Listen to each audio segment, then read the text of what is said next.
Good afternoon. There's a medical revolution happening all around us, and it's one that's going to help us conquer some of society's most dreaded conditions, including cancer. And the revolution is called angiogenesis, and it's based on the process that our bodies use to grow blood vessels. So why should we care about blood vessels? Well, the human body is literally packed with them, 60,000 miles worth in a typical adult. End to end, that would form a line that would circle the Earth twice. The smallest blood vessels are called capillaries. We've got 19 billion of them in our bodies. And these are the vessels of life. And as I'll show you, they can also be the vessels of death. Now, the remarkable thing about blood vessels is that they have this ability to adapt to whatever environment they're growing in. For example, in the liver, they form channels to detoxify the blood. In the lung, they line air sacs for gas exchange. In muscle, they corkscrew so that muscles can contract without cutting off circulation. And in nerves, they course along like power lines, keeping those nerves alive. And we get most of these blood vessels when we're actually still in the womb. And what that means is that as adults, blood vessels don't normally grow, except in a few special circumstances. In women, blood vessels grow every month to build the lining of the uterus. During pregnancy, they form the placenta, which connects mom and baby. And after injury, blood vessels actually have to grow under the scab in order to heal a wound. And this is actually what it looks like, hundreds of blood vessels all growing towards the center of the wound. So the body has the ability to regulate the amount of blood vessels that are present at any given time. And it does this through an elaborate and elegant system of checks and balances, stimulators and inhibitors of angiogenesis, such that when we need a brief burst of blood vessels, the body can do this by releasing stimulators, proteins called angiogenic factors, that act as natural fertilizer and stimulate new blood vessels to sprout. And when those excess vessels are no longer needed, the body prunes them back to baseline using naturally occurring inhibitors of angiogenesis. Now, there are other situations where we start beneath the baseline and we need to grow more blood vessels just to get back to normal levels, for example, after an injury. And the body can do that too, but only to that normal level, that set point. But what we now know is that for a number of diseases, there are defects in the system where the body can't prune back extra blood vessels or can't grow enough new ones in the right place at the right time. And in these situations, angiogenesis is out of balance. And when angiogenesis is out of balance, a myriad of diseases result. For example, insufficient angiogenesis, not enough blood vessels, leads to wounds that don't heal, heart attacks, legs without circulation, death from stroke, nerve damage. And on the other hand, excessive angiogenesis, too many blood vessels, drives disease. And we see this in cancer, blindness, arthritis, obesity, Alzheimer's disease. In total, there are more than 70 major diseases affecting more than 1 billion people worldwide that all look on the surface to be different from one another, but all actually share abnormal angiogenesis as their common denominator. And this realization is allowing us to reconceptualize the way that we actually approach these diseases by controlling angiogenesis. Now, I'm going to focus on cancer because angiogenesis is a hallmark of cancer, every type of cancer. So here we go. This is a tumor, dark, gray, ominous mass growing inside a brain. And under the microscope, you can see hundreds of these brown-staining blood vessels, capillaries, that are feeding cancer cells, bringing oxygen and nutrients. But cancers don't start out like this. And in fact, cancers don't start out with a blood supply. They start out as small, microscopic nests of cells that can only grow to 1/2 a cubic millimeter in size. That's the tip of a ballpoint pen. Then they can't get any larger because they don't have a blood supply, so they don't have enough oxygen or nutrients. And in fact, we're probably forming these microscopic cancers all the time in our body. Autopsy studies from people who died in car accidents have shown that about 40% of women between the ages of 40 and 50 actually have microscopic cancers in their breasts. About 50% of men in their 50s and 60s have microscopic prostate cancers. And virtually 100% of us, by the time we reach our 70s, will have microscopic cancers growing in our thyroid. Yet without a blood supply, most of these cancers will never become dangerous. Dr. Judah Folkman, who was my mentor and who was the pioneer of the angiogenesis field, once called this cancer without disease. So the body's ability to balance angiogenesis, when it's working properly, prevents blood vessels from feeding cancers. And this turns out to be one of our most important defense mechanisms against cancer. In fact, if you actually block angiogenesis and prevent blood vessels from ever reaching cancer cells, tumors simply can't grow up. But once angiogenesis occurs, cancers can grow exponentially. And this is actually how a cancer goes from being harmless to deadly. Cancer cells mutate, and they gain the ability to release lots of those angiogenic factors, natural fertilizer, that tip the balance in favor of blood vessels invading the cancer. And once those vessels invade the cancer, it can expand, it can invade local tissues, and the same vessels that are feeding tumors allow cancer cells to exit into the circulation as metastases. And unfortunately, this late stage of cancer is the one at which it's most likely to be diagnosed, when angiogenesis is already turned on and cancer cells are growing like wild.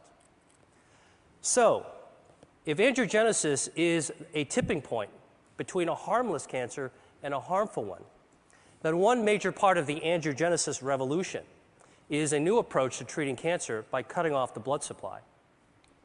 We call this anti-angiogenic therapy, and it's completely different from chemotherapy because it selectively aims at the blood vessels that are feeding the cancers. And we can do this because tumor blood vessels are unlike normal healthy vessels we see in other places of the body. They're abnormal, they're very poorly constructed, and because of that, they're highly vulnerable to treatments that target them. And in fact, when we give cancer patients anti-angiogenic therapy, here, an experimental drug for a glioma, which is a type of a brain tumor, you can see that there are dramatic changes that occur when the tumor is being starved.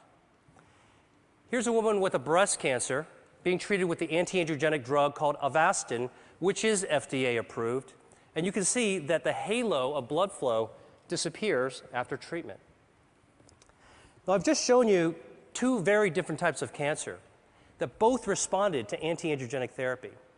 So a few years ago, I asked myself, can we take this one step further and treat other cancers, even in other species? So here is a 9-year-old boxer named Milo who had a very aggressive tumor called a malignant neurofibroma growing on his shoulder and invaded to his lungs. His veterinarian only gave him 3 months to live. So we created a cocktail of anti-angiogenic drugs that could be mixed into his dog food, as well as an anti-angiogenic cream that could be applied on the surface of the tumor. And within a few weeks of treatment, we were able to slow down that cancer's growth such that we were ultimately able to extend Milo's survival to 6 times what the veterinarian had initially predicted, all with a very good quality of life. And we've subsequently treated more than 600 dogs. We have about a 60% response rate and improved survival for these pets that were about to be euthanized. So let me show you a couple of even more interesting examples. This is a 20-year-old dolphin living in Florida, and she had these lesions in her mouth that, over the course of 3 years, developed into invasive squamous cell cancers. So we created an anti-angiogenic paste. We had it painted on top of the cancer 3 times a week, and over the course of 7 months, the cancers completely disappeared, and the biopsies came back as normal. Here's a cancer growing on the lip of a quarter horse named Guinness. It's a very, very deadly type of cancer called an angiosarcoma, had already spread to his lymph nodes. So we used the anti-angiogenic skin cream for the lip and the oral cocktail so we could treat from the inside as well as the outside. And over the course of 6 months, he experienced a complete remission. And here he is 6 years later, Guinness, with his very happy owner. Now, obviously, anti-angiogenic therapy could be used for a wide range of cancers. And in fact, the first pioneering treatments for people as well as dogs are already becoming available. There's 12 different drugs, 11 different cancer types, but the real question is, how well do these work in practice? So here is actually the patient survival data from 8 different types of cancer. and the bars represent survival time taken from the era in which there was only chemotherapy or surgery or radiation available. But starting in 2004, when anti-angiogenic therapies first became available, you can see that there has been a 70 to 100% improvement in survival for people with kidney cancer, multiple myeloma, colorectal cancer, and gastrointestinal stromal tumors. That's impressive. But for other tumors and cancer types, the improvements have only been modest. So I started asking myself, why haven't we been able to do better? And the answer to me is obvious. We're treating cancer too late in the game, when it's already established and oftentimes it's already spread or metastasized. And as a doctor, I know that once a disease progresses to an advanced stage, achieving a cure can be difficult, if not impossible. So I went back to the biology of angiogenesis and started thinking, could the answer to cancer be preventing angiogenesis? Beating cancer at its own game, so that cancers could never become dangerous. This could help healthy people, as well as people who have already beaten cancer once or twice and want to find a way to keep it from coming back. So to look for a way to prevent angiogenesis in cancer, I went back to look at cancer's causes. And what really intrigued me was when I saw that diet accounts for 30 to 35% of environmentally caused cancers. Now, the obvious thing is to think about what we could remove from our diet, what to strip out, take away. But I actually took a completely opposite approach and began asking, what could we be adding to our diet that's naturally anti-angiogenic, that could boost the body's defense system and beat back those blood vessels that are feeding cancers? In other words, can we eat to starve cancer? Well, the answer is yes, and I'm going to show you how. And our search for this has taken us to the market, the farm, and to the spice cabinet, because what we've discovered is that Mother Nature has laced a large number of foods and beverages and herbs with naturally occurring inhibitors of angiogenesis. So here's a test system we developed. At the center is a ring from which hundreds of blood vessels are growing out in a starburst fashion. And we can use this system to test dietary factors at concentrations that are attainable by eating. So let me show you what happens when we put in an extract from red grapes. The active ingredient is resveratrol. It's also found in red wine. This inhibits abnormal angiogenesis by 60%. Here's what happens when we add an extract from strawberries. It potently inhibits angiogenesis. An extract from soybeans. And here is a growing list of our anti-angiogenic foods and beverages that we're interested in studying. And for each food type, we believe that there's different potencies within different strains and varietals. And we want to measure this because, well, while you're eating a strawberry or drinking tea, why not select the one that's most potent for preventing cancer? So here are 4 different teas that we've tested. They're all common ones. Chinese jasmine, Japanese sencha, Earl Grey, and a special blend that we prepared. And you can see clearly that the teas vary in their potency from less potent to more potent.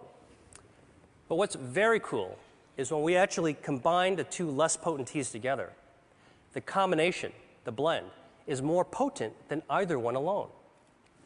This means there's food synergy.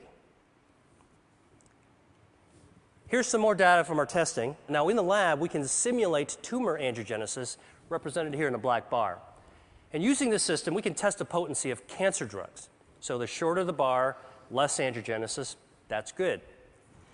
And here are some common drugs that have been associated with reducing the risk of cancer in people. Statins, non-steroidal anti-inflammatory drugs, and a few others. They inhibit angiogenesis too. And here are the dietary factors going head-to-head against these drugs. You can see they clearly hold their own, and in some cases they're more potent than the actual drugs.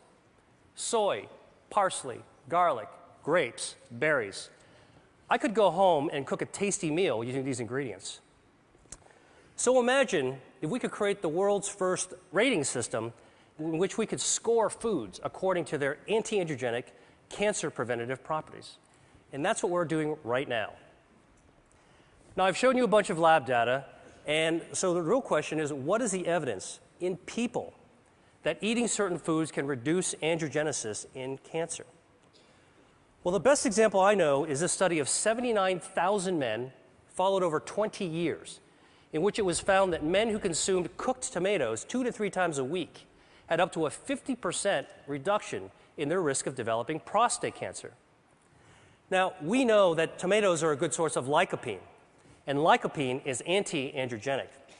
But what's even more interesting from this study is that in those men who did develop prostate cancer, those who ate more servings of tomato sauce actually had fewer blood vessels feeding their cancer. So this human study is a prime example of how anti-angiogenic substances present in food and consumed in practical levels can impact on cancer. And we're now studying the role of a healthy diet with Dean Ornish at UCSF and Tufts University on the role of this healthy diet on markers of angiogenesis that we can find in the bloodstream. Now, obviously, what I've shared with you has some far-ranging implications even beyond cancer research, because if we're right, it could impact on consumer education, food services, public health, and even the insurance industry. And in fact, some insurance companies are already beginning to think along these lines. Check out this ad from Blue Cross Blue Shield of Minnesota. And for many people around the world, dietary cancer prevention may be the only practical solution, because not everybody can afford expensive end-stage cancer treatments, but everybody could benefit from a healthy diet based on local, sustainable, anti-angiogenic crops. Now, finally, I've talked to you about food, and I've talked to you about cancer, so there's just one more disease that I have to tell you about, and that's obesity. Because it turns out that adipose tissue, fat, is highly angiogenesis dependent. And like a tumor, fat grows when blood vessels grow. So the question is, can we shrink fat by cutting off its blood supply?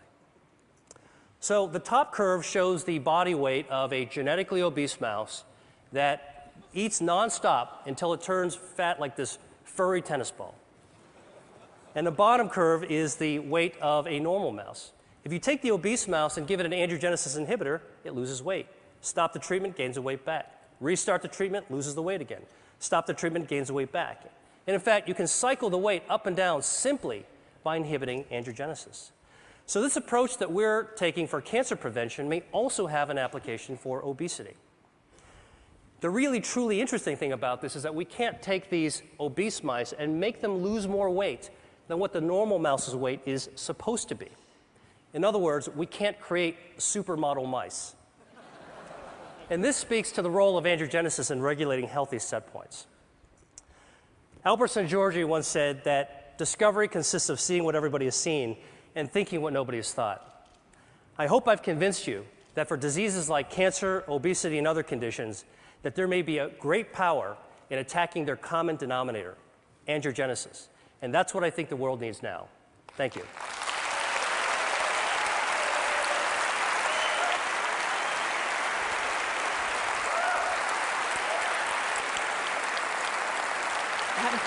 So these drugs aren't exactly, they're not exactly in mainstream cancer treatments right now. For anyone out here who has cancer, what would you recommend? Do you recommend pursuing these treatments now for most cancer patients? So there are anti-angiogenic treatments that are FDA approved. And if you're a cancer patient or working with or advocating one, you should ask about them. And there are many clinical trials. The Angiogenesis Foundation is following almost 300 companies. There's about 100 more drugs that are in the pipeline. So consider the approved ones, look for clinical trials. But then between what the doctor can do for you, we need to start asking, what can we do for ourselves? And this is one of the themes that I'm talking about, is we can empower ourselves to do the things that doctors can't do for us, which is to use knowledge and take action.